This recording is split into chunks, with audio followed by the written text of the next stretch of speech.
ঈশ্বরের তৈরি করা একটি সুন্দর বাগানে প্রথম পুরুষ আদম এবং নারী হবা বসবাস করত। কিন্তু শয়তান ছল চাতুরির মাধ্যমে সাপ সেজে আদম এবং হবাকে প্রলুব্ধ করল। সাপ জিজ্ঞাসা করল, এইসব গাছগুলির থেকেই কি ফল খেতে ঈশ্বর তোমাদের বারণ করেছে? হবা উত্তর দিল, শুধু মাঝখানের গাছটির ফল খেতে বারণ করেছে। যদি খাই তাহলে মারা যাব।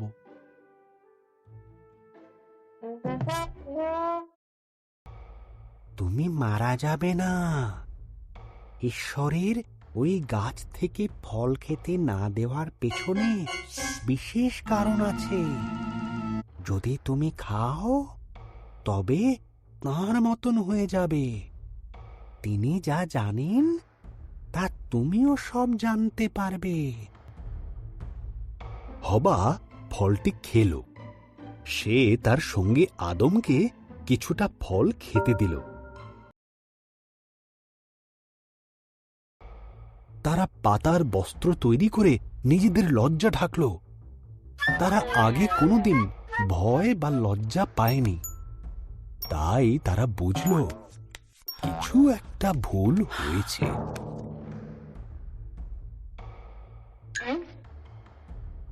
ঈশ্বর ডাকলেন, আদম, হবা।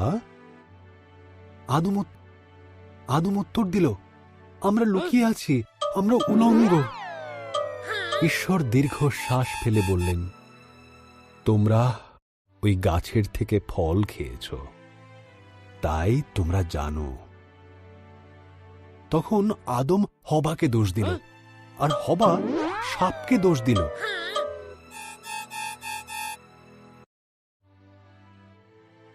ঈশ্বর বললেন, সাপ, তুমি বুকে ভর দিয়ে চলবে। এক নারীর পুত্র সন্তান তোমাকে পরাজিত করবে। হবা, তুমি কষ্টের সাথে সন্তানের জন্ম দেবে। আদম, তোমাকে খাবার সংগ্রহের জন্য অনেক কষ্ট করতে হবে।